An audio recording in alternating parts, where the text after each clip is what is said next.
Kemudian kegagalan vaksin sendiri dipengaruhi dari beberapa faktor. Yang pertama adalah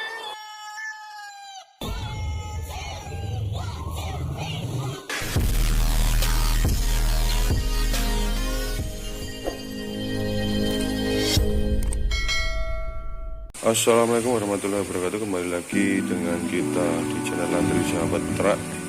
Oke, kali ini kita akan membahas tentang vaksinasi yang perlu diperhatikan di masa pemeliharaan ayam petelur adalah pada saat sebelum masa produksi adalah jadwal vaksinasi yang padat.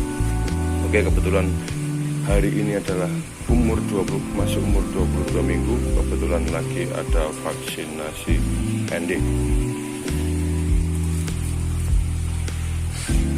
Vaksinasi ND yang pasti adalah perhatikan selalu jadwal vaksinasinya, apalagi sebelum masa produksi adalah jadwal padat. Jadwalnya padatnya vaksin tidak boleh terlewatkan untuk meminimalisir bahwa tidak lupa sudah divaksin atau belum. Pastikan di recording kandang itu tercantum vaksinnya. Apabila sudah divaksin maka tempellah ini ada alternatif biar tidak lupa sudah divaksin atau belum. Selalu perhatikan jadwalnya, dan yang pasti harus ada cek titer. Ambil sampel darah dan cek titer, masukkan ke lab. Sampaikan atau minta permintaan kepada TS terkait yang produknya telah dipakai, begitu. Tetap kontrol hasil titernya seperti apa.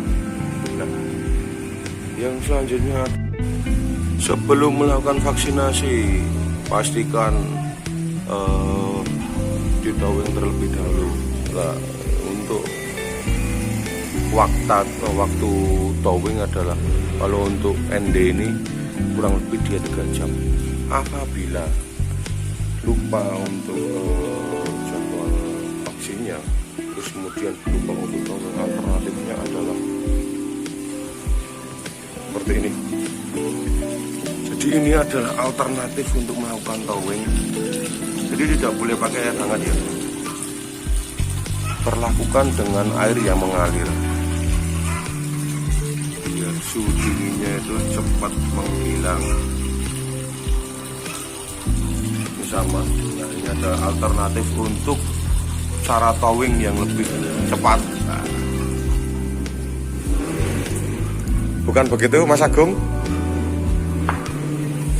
Nah, kemudian adalah yang perlu diperhatikan kembali adalah peralatan.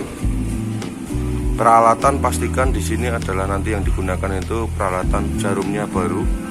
Ini alat untuk membersihkan jarumnya. Jangan sampai gembul, selalu cek. Perhatikan juga peralatannya, suntiknya, selangnya. Setelah digunakan vaksin itu dibersihkan kembali dengan air hangat. Pastikan peralatannya selalu dalam kondisi bersih. Oke lah, kali ini persiapan untuk vaksinasi. Jarumnya baru bos. Setiap lokasi ganti jarum terus mas? Ganti, oh mantap.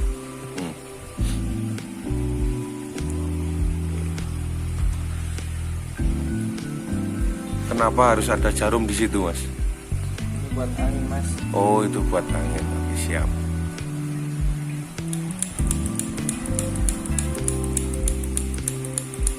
Pastikan peralatan berfungsi dengan baik. Jadi di area bagian selang sini nggak boleh ada anginnya ya mas ya. Betul, mantap. Pastikan vaksinnya ini sudah ditowing. Setelah ditowing, pada saat mau pemakaian dikocok terlebih dahulu. Biar apa mas? Homogen. Biar homogen ya. Oke, jadi begitu ya bos ya.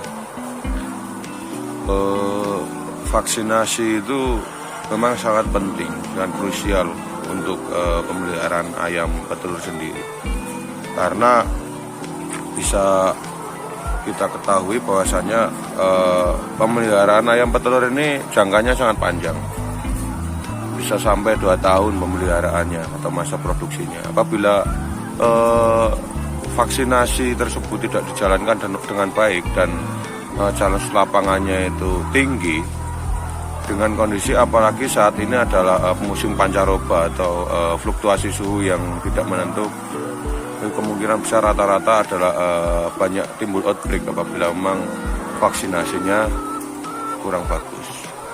Yang pasti setiap lokasi itu berbeda, tergantung kondisi kandangnya, lingkungannya seperti apa, cuacanya bagaimana, tingkat challenge virusnya juga berbeda-beda setiap lokasi. Jadi meskipun ada jadwal vaksinasi, kan ada toh pasti entah itu strain apa, Lohman atau apapun itu pasti ada dikasih nanti jadwal vaksinasinya bagaimana. Meskipun juga dari pulet beli pun itu biasanya ada kan bawaan jadwal vaksinasinya. Lah dari titik poin jadwal vaksinasi tersebut harus diimbangi juga dengan pengambilan titer. Jadi kita tahu bahwasanya itu jadwal vaksinasi ini kira-kiranya tepat atau tidak, gitu kan? Ataukah ada kemajuan nantinya ataukah mundur, gitu loh. Harus ada cross check di situ juga. Pengambilan titer itu harus dilakukan. Sampel pengambilannya itu harus tepat juga, gitu kan.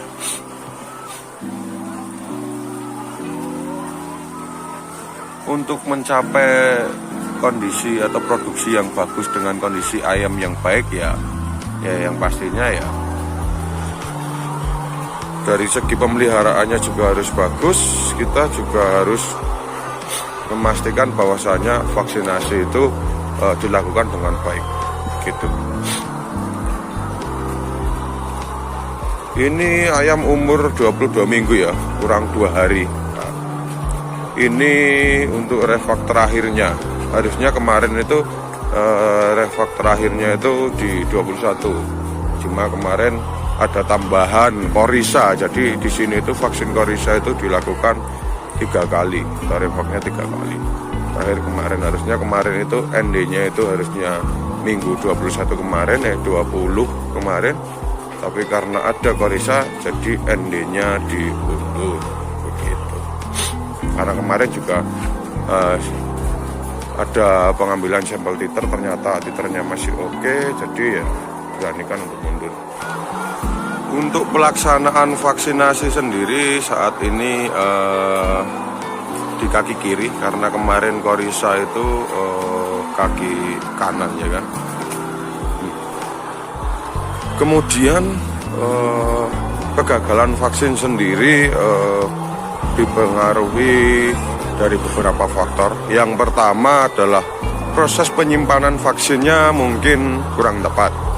Yang keduanya adalah cara vaksinasinya juga mungkin bisa juga kurang tepat. Itu faktor-faktor yang menyebabkan kegagalan vaksin. Jadi secara penyimpanan, kemudian towing, terus cara pelaksanaan vaksin juga harus diperhatikan dengan baik atau dilaksanakan dengan baik. Pastikan bahwasanya vaksin tersebut itu dilakukan oleh orang yang berpengalaman atau di bidang ahlinya untuk vaksinasi. Gitu. Karena saat Anda gagal vaksin dan ternyata kok Anda tidak melakukan cek titer, taunya hanya yang penting saya mengikuti jadwalnya, ternyata jadwal vaksinasi yang kemarin itu gagal, tidak diulang dengan cross check pengambilan titer, lah disitulah kegagalannya, keduluan sama outbreaknya. Oke, jadi begitu ya guys, teman-teman atau bosku peternak seluruh Nusantara semuanya. Poin pentingnya di sini adalah lakukan vaksinasi sesuai jadwalnya dengan diimbangi tetap cross check atau lakukan pengambilan sampel darah untuk analisa titernya.